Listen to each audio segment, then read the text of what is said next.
All right. So, hello. First of all, congratulations on concluding this fun, energetic, wildly entertaining Venom trilogy. I believe this to be the biggest Venom movie yet, and I think it was pretty awesome. Tom, as you prepare to say goodbye to these characters for now, it is a comic book movie. I feel like I have to say for now. Who do you think you'll miss playing most, Eddie or Venom? I'll miss them both. But I think Venom is probably the most bombastic of the two in some aspect. But I can't really play one without the other. I mean, I can, but I don't feel like I should. Yeah, did it feel like kind of serendipitous or bittersweet, sort of rounding up this trilogy after living with this character for so long? I don't know. I mean, it's been a best part of a decade that we've been working together, and we've been through so much in that. I couldn't ask for more. Really. Between what we've captured and you have on in the three movies that play, and all the material that we've gone through in drafts and the conversations that we've had, and because. For me, the success of having three really cool movies that I love is built on a pile of bodies of ideas and thoughts and extrapolations from the lore and stuff that you don't get to see. But I have the custodian of the memory, so it's been I don't think it's over in many aspects. It will live on with me. So it's. Kelly, this is the first one that you got to direct, so shout out to you for that one. And the directorial debut, which I think is awesome. Having lived with Venom for all three of these films, coming into this third one and knowing you were going to get to direct it, was there anything where you're like, okay, I'm directing this one, so I'm going to put this in a Venom movie finally because I have control? And what was that thing? No, definitely. This one for me was like, we're going big or we're going home. We are doing everything in this Venom movie. So it wasn't just one thing, but it was literally I really wanted to do a massive underwater sequence that had never been done before. Mainly because I could just put Tom in a tank for 2 weeks. I wanted Venom to dance, literally have his last dance. So everything that we could think of, we kind of threw at this movie, and just wanted it to be such a big, epic, bonkers, fun ride for the last time. Yeah. Oh, you did an incredible job with it. Thank you. Juno, I love your character, by the way. I love her vibe. She just has, one thing that I kept giggling about, because she works at Area 51 or Area 55, but she wears a Roswell shirt to work.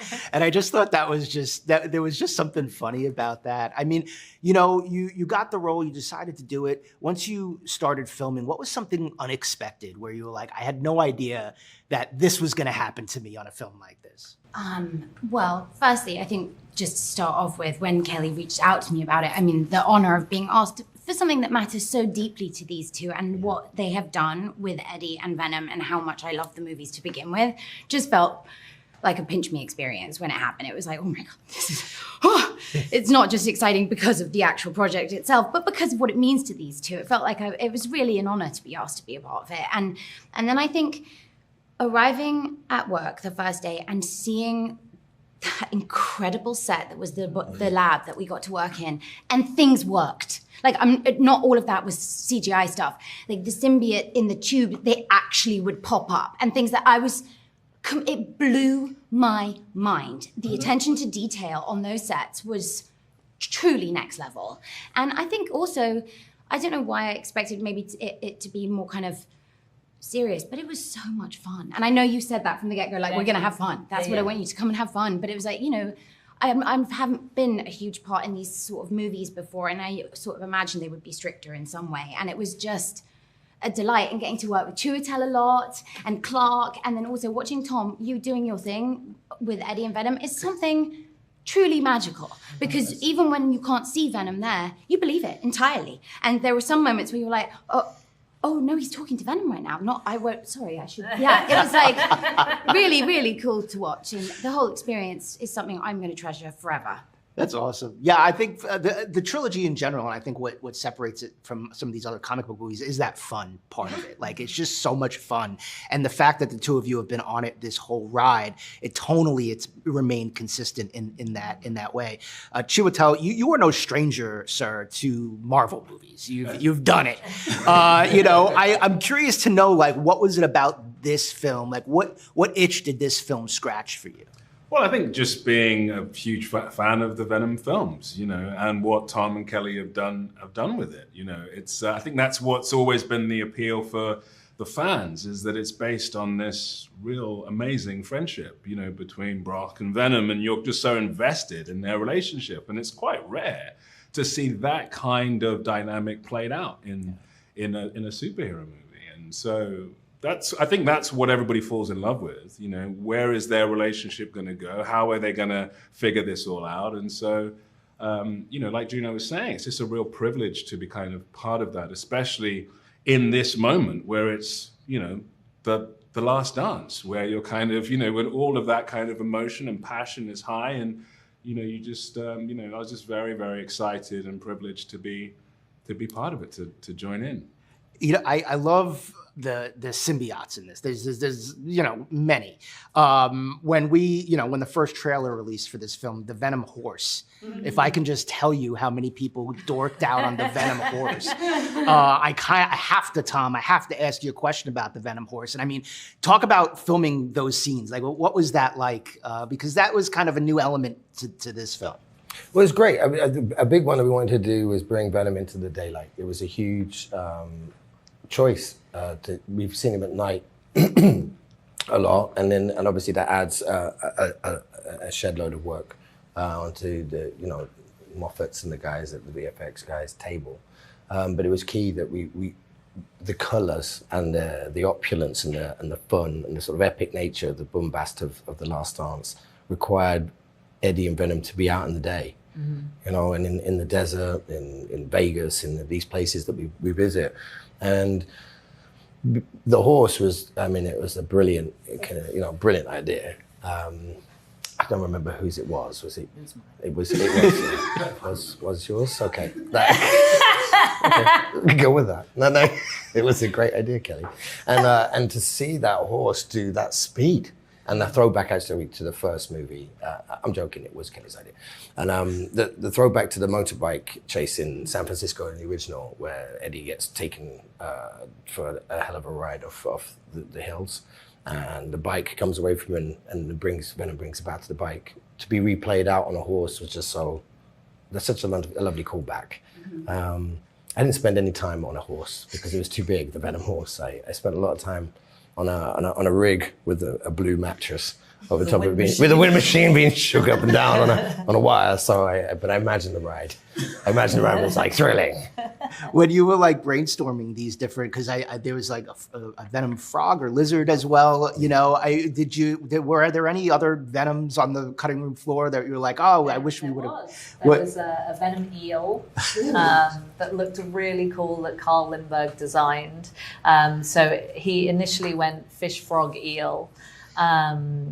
And then the sequence was becoming very, very long, and that was me being like, it's got to be the longest rapid sequence in the history of, and it was getting too long. So Venom Eel, unfortunately, never made it. Oh, poor Venom Eel. But there, as you know, the Venom does morph with some other things at the end of the movie. Yeah, there are some other, other morphs. Yeah, there are other morphs, and I don't want to go too much into spoiler territory there, but I will ask, and I'll throw this out, and maybe Juno and Chiwetel, you could speak to this, but there is this element, and there's a family that, is kind of traveling to Area 51 because they want to, witness alien life, and there is this element, and in the last couple of years, we've been talking about UAPs and UFOs and people coming forward and saying, so there is this element of like, is it real or is it not? I'd just be curious, like, do you believe? Absolutely. I fully do. And I watched so many alien documentaries in the lead up to this, which was the funnest research ever. And some of the stuff that you've, it is mind-blowing. And I definitely believe, the expansion of how big our universe is compared with all the other universes that are just endless. One of my youngest brothers is an astrophysicist. So him talking to me about actually how infinite space is. It's just, to me, there has got to be a lot of life form out there. And I hope that we have gotten to meet some of them, and I hope we've been kind. I would like that. I don't know if that would be the case, but I definitely believe personally. Yeah, and you say something interesting, Chiwetel. Juno watched alien, documentaries, because you can't necessarily meet the guy that you play in real life, because he's not going to admit that he does that for a living. So, I mean, what did you do, and do you believe as well? Yeah, I mean, I also do believe, but where my question is how much interaction there's been, But I do, believe that out there in the infinity of space there is life. Just how close it's got, I don't know. But yes, no, I didn't speak to the generals of this particular facility, but I did speak to people in the military and get a sense of and they were quite forthcoming about something like this, how it would run, what Strickland's kind of sort of day to day would be, how the structures would run, what the government interface would be, all of those things were really, really interesting. But yeah, I'm not as much of a believer as Juno, but I do think there's so aliens, let me know. I want to know that you believe. Yeah, of course. I mean, I know enough to know I know nothing. So anything is possible, and it would be, I think, remiss of me to rule out that, because I think it's wiser to believe than not and be shocked. As we begin to wrap up, and I'd be curious from the two of you, you've been on this journey now for 7 years, a trilogy of comic book movies. Tom, you've been all around the world, meeting fans and interacting with people and seeing the love and the joy. And, I always feel like people will say, come at comic book movies and say, oh, there's too many of them, or they got to stop making them. But, now that you've been on this journey, why do you think these movies matter so much to people? My personal take would be, it's not dissimilar to the symbolic characters of Greek mythology or